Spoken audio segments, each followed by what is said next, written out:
What's going on, guys? Tristan24 here. Welcome back to another video on the channel. Today we are ranking Euro 2020 stadiums, and I say we because I am joined with two very special guests.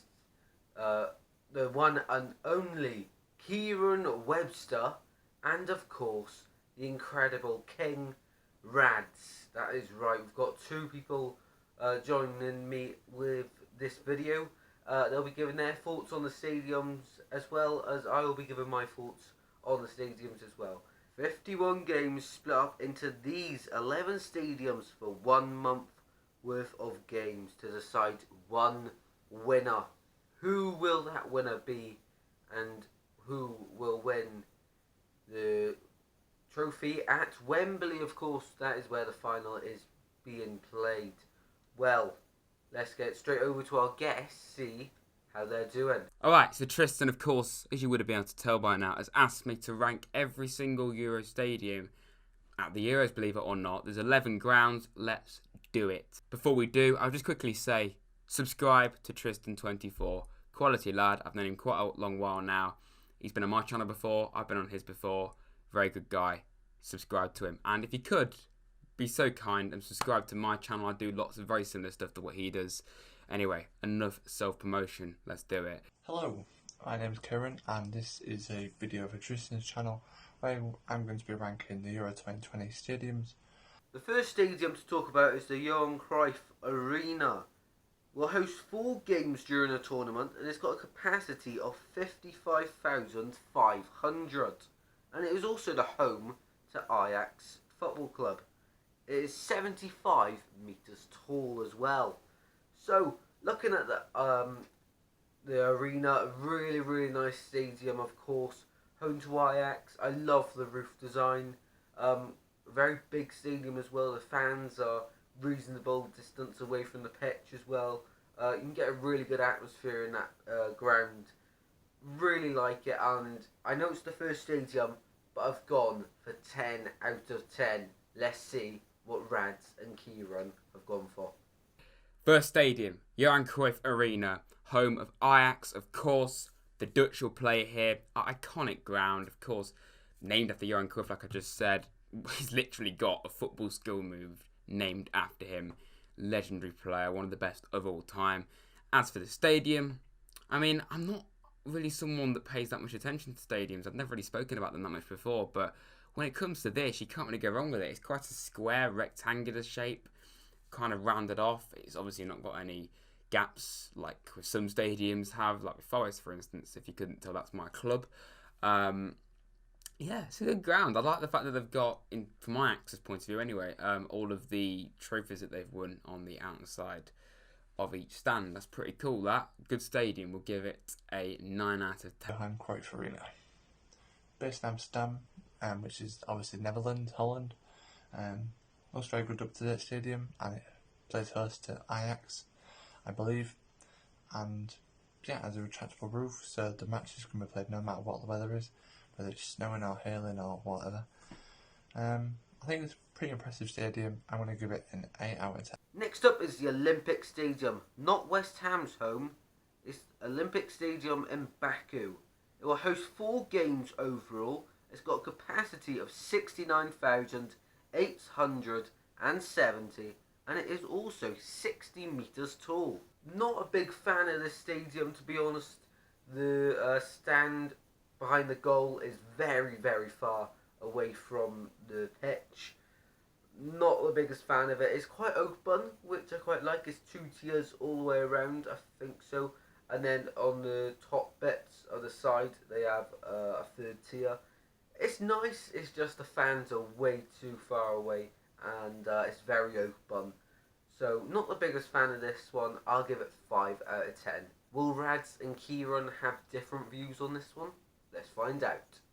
The Olympic Stadium, the home of where the Europa League final was held 2 seasons ago against Chelsea and Arsenal. Obviously, Chelsea won that 4-1. Remember, there was a lot of controversy about it being there in the first place, and I don't understand with these stadiums, because normally, obviously, the Euros is held in just one country, maybe like 2 countries, like when Ukraine and Poland did it together, and the Dutch and Belgium have done it before in the past as well, from what I know. I personally prefer it in one stadium, in one country. But obviously this time I think it's to like celebrate an anniversary of the Euros or something. They're doing it all across Europe, which is a bit of a strange thing to do, especially when there's still a pandemic going on. But that's another topic. But yeah, I don't understand why they've picked this ground. I don't, because Azerbaijan aren't even in the Euros and they're hosting a game. I just think that's a bit wrong. And I don't really like it either because the running track is a bit different. Obviously, it is an Olympic ground, of course, so it was an Olympic ground. The green and red, and then the fact that the seats are just like taller than the rest, just in the middle, out of nowhere, and it doesn't even like just slope down. It's just like, you know, straight up. I just think that's weird. I don't really like it, to be quite honest. So, yeah, no offense, Azerbaijan, but I'll give it a 7. That's still kind of nice.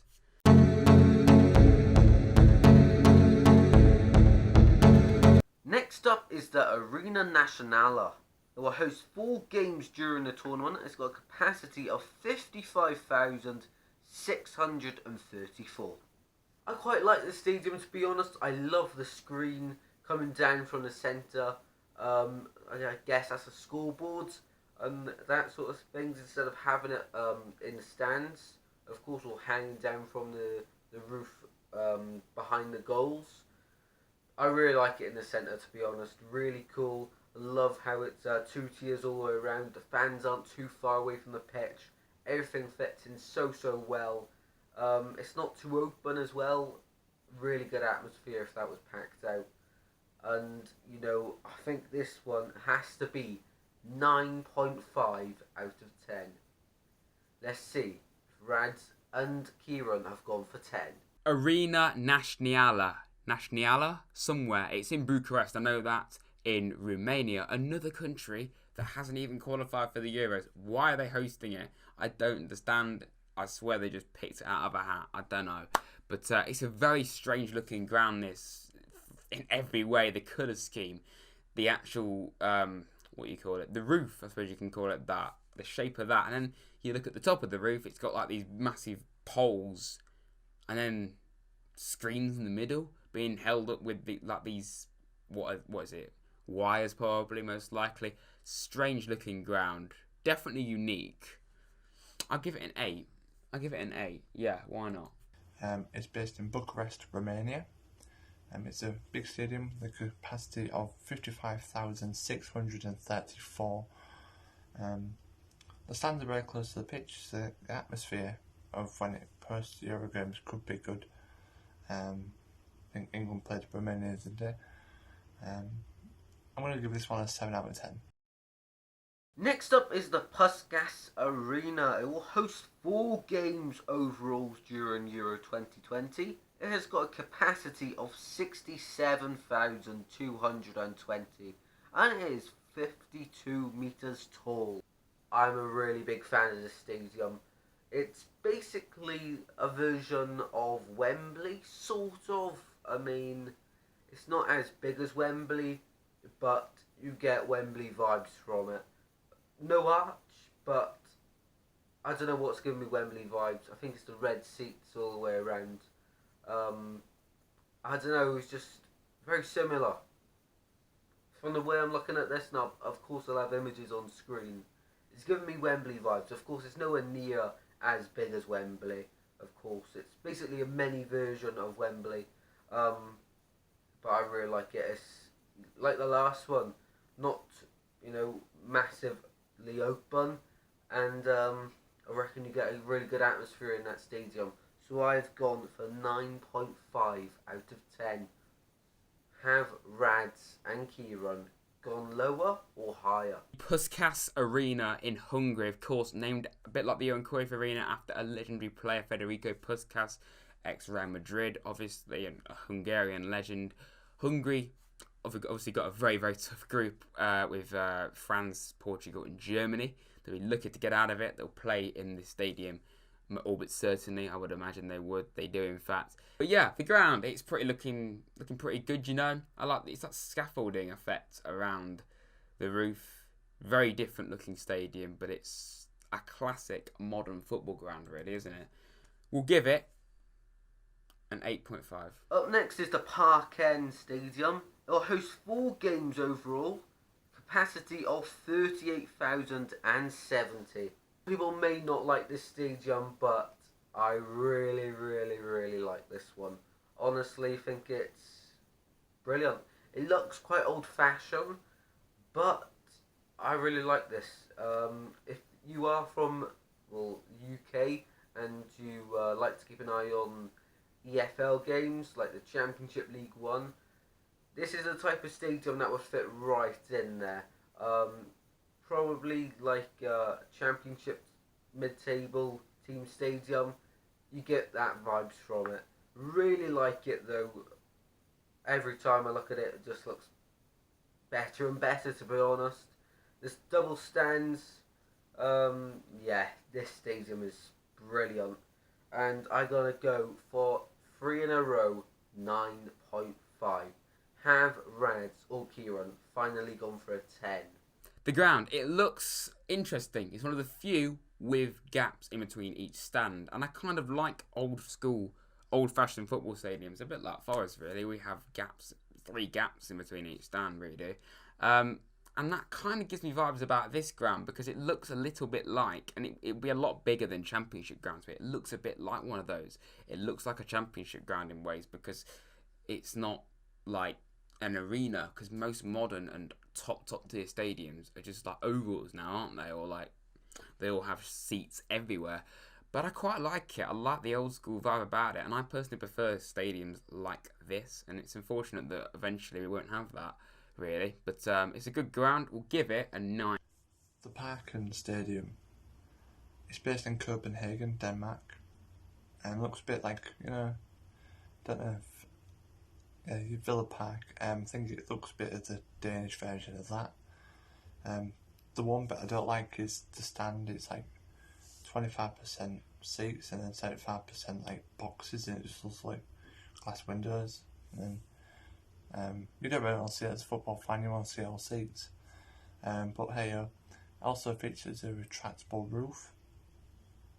I'm going to give this one a 6 out of 10, mainly because of that stand. The next stadium is Hampden Park. It will host 4 games overall, capacity of 52,060. If you're sitting behind the goals at this stadium, it's really not the best because you are miles away from the goals.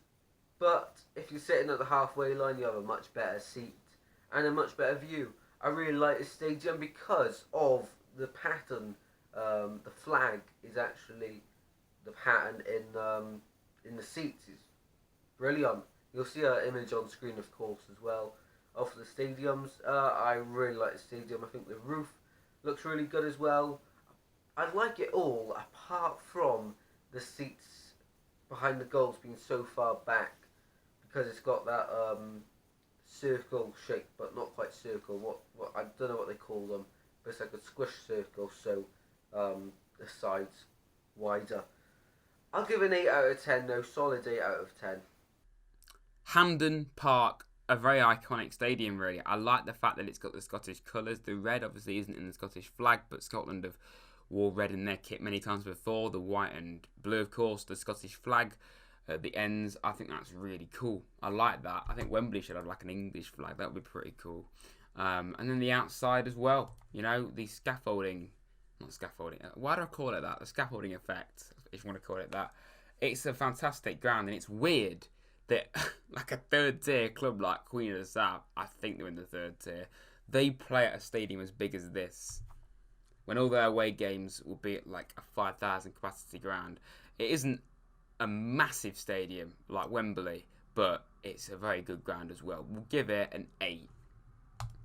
Hampden Park is our next stadium, and it's based in Glasgow, Scotland, and the capacity is about 51,866.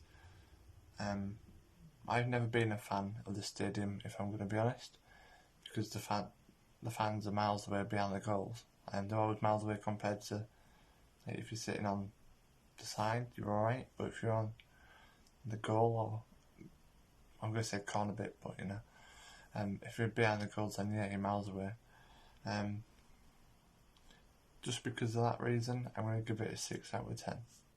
Up next is Wembley Stadium. It will host 8 games overall, the most. It's got a capacity of 90,000 and it has 134 metres tall. Wembley, of course, very iconic stadium. If you are a fan of any English club in the English pyramids, you'll know that Wembley is very, very popular and famous because it holds basically all the cup finals, and it's where every team, every small team dreams to go to lift the trophy. It's an amazing stadium, a lot of seats, of course. Of course, you've got the famous Wembley Arch and Wembley Way. So if away fans were able to come to this game, which I'm not too sure on the rules on fans going into this tournament, but if away fans were able to, they'd love Wembley Way, I'm sure. It's quite famous, and this stadium, I would give it 10 out of 10 if Swansea didn't lose in the playoff final, of course, my club, to Brentford, but I'll give it 9.5 anyway. Brilliant stadium nevertheless, and home of most of the games this tournament. Talking of Wembley, that is the next ground. One of the biggest grounds in world football, 90,000 capacity, where some of the most legendary games of all time have been played in this stadium. Finals, England play majority of their games there. If you couldn't tell, I'm English. So, yeah, I can't wait for us to play dual negative football at the Euros like we have done the last couple of games. And in fact, our entire history, pretty much. Anyway, waffling. The ground, banging. You know, you can't go wrong with it. Historic ground. It's everything you could want in a modern football stadium. You can't complain. 10. Got to be a 10. Wembley Stadium is up next. Based in London, England. Capacity of about 90,000 people. It's a very good stadium. I'm lucky to have been a few times watching Hull City. Yeah, it's just amazing. I think all the times been to Wembley, we've been sat in the top tier bit, so yeah, quite high up, but it's a good view of the pitch, and it's just great to be at Wembley, especially when you win. Maybe not when you're losing, but when you win, it's great. One of the main features is the archway, and when you see it in person, it looks really good. I'd give this one a 9 out of 10. The next stadium is the Allianz Arena. It will host 4 games overall in Euro 2020. It's got a capacity of 75,000. It is 35 metres tall, and of course, it is the home of Bayern Munich. Guys, I cannot express how much I love this stadium. From the outside, let's start outside. At night it lights up, and oh my days, it looks so good from images on Google. I'm not even lying. Insane. Inside the stadium is just as good. It doesn't, in my opinion, look like you can fit that many in. It doesn't really look like you can get 75,000 in there, but Google says you can. So we'll take that and say yes, you can fit 75,000 in Allianz Arena. But this stadium is amazing. Love the roof, love the sort of bowl shape, but it's not really a bowl. You'll get what I mean when you see the images on screen. This stadium's got to be one of my favourites. And you guessed it, 10 out of 10. Do Rads and Kieran agree? We'll have to find out. The Allianz Arena, obviously home of FC Bayern Munich, one of the best teams in the world. Bundesliga champions like every single season. And obviously where Germany will play a lot of their games, it's an iconic stadium. I'm pleased that we've picked someone like Bayern, because some of the choices as well, okay, we pick a stadium from Spain, but you'll see they haven't even picked like the Nou Camp or anything, or the Bernabeu. They've picked just a random stadium. I'm pleased that in Germany they've picked the best, which is Bayern. You know, I think that's cool. It's a brilliant stadium, good colour scheme. We'll give it a 9.5. And this is based in Munich, Germany. It has a capacity of just over 75,000 people, and the stadium hosts Bayern Munich from the Bundesliga and also the German national football team. I'm a big fan of the outside part because it changes colour and it looks very stylish, and it's a bit different to any other stadium. You think, I just like the KCOM or like any of the big team stadiums, it's bit cool. Inside it looks very good with fans being close to the pitch, which is what you need. Makes a bit better atmosphere. I'm going to give this one an 8 out of 10. Next up is another Olympic stadium. It's the Stadio Olimpico in Rome. Will host 4 games during the tournament. It's got a capacity of 70,630. Not the biggest fan of this stadium, but it's not as far back as Hampton Park and the stadium in Baku, their national stadium. From behind the goals to the stand, it's not as far back. But, I don't know, it's an okay stadium. It's got a running track around it, which I don't know if I like or not, to be honest. It's okay. Not the biggest fan, though. I think I'll give it 8 out of 10. There's not many things I like about it. There's not many things I dislike about it. So I think 8 out of 10 is fair. The Stadio Olimpico, home of AS Roma and Lazio, 2 massive rivals, of course, and obviously where Italy will play their games, or at least in the group stages. A fantastic ground, really. It's obviously a former Olympic ground as well, and I criticised the Baku one for having a running track, but I kind of like it for this one. It looks like it's just a classic football stadium, really. Outside of England, you didn't really get this. I mean, West Ham have a running track around their ground, don't they? But you can just tell. I don't know where I'm going with this, to be honest. But anyway, it's a great stadium. We will give it an 8.5. And it's based in Rome, Italy. Has a capacity of 72,698. Sorry about that. Stadium on the inside is average for a stadium. One thing I like it is the running track that goes around the pitch. I think they had that at West Ham, but I think they covered it up, so it don't look as bad now. I'm going to give this a 6 out of 10, purely because of the running track around the ground. Next up is the Krasovsky Stadium in St. Petersburg. For the sake of this video, and because I cannot pronounce the actual name, we will call it St. Petersburg Stadium. It will host 7 games during the tournament. It's got a capacity of 64,468. If you haven't seen already, the roof on this stadium just looks like a UFO has landed on it. It looks out of this planet. It looks like something that should be flying around in space. But when you go inside and see the pictures, it just doesn't match, does it? Amazing stadium, in my opinion. I really, really like it.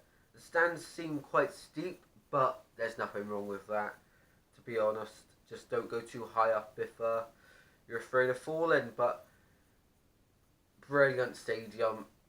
I really, really like this one. The roof design is so unique as well.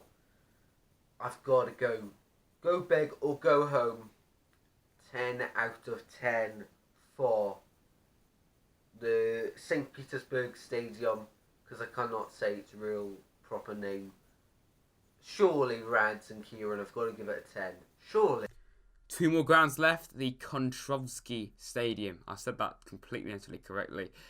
In Russia, the home of Zenit St. Petersburg. This was actually a venue that was used at the 2018 World Cup. I'm pretty sure it did host at least one of the semi-finals. So it is quite a high-tier stadium. I really like the design. Like, it's quite strange, isn't it, really? And then the artwork around it, you can tell it's in a country like Russia. The bridge next to it, then a massive stretch of water. That is a really cool looking ground. What a cool place to have a football stadium.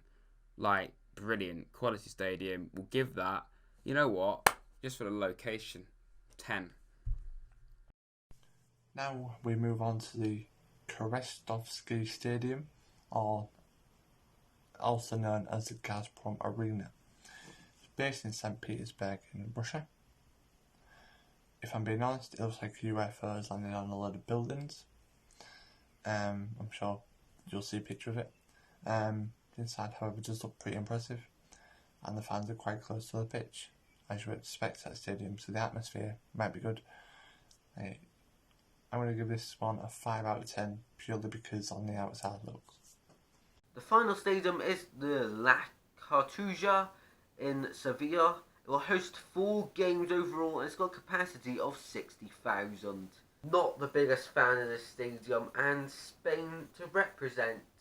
at Euro 2020. Why on earth have they chosen this stadium? I'm not being funny, but they've got like the Bernabeu, Nou Camp. One of them will do, but no, they chose a stadium that I believe not even Sevilla play in. If I'm being honest, if I can remember correctly, or Real Betis, both of them don't even play in it. 60,000 seater stadium just going to waste like that. I do believe though the national team playing here quite often, maybe why, but at Euro 2020, surely you gotta pick your best stadium, which is either Nou Camp or the Bernabeu.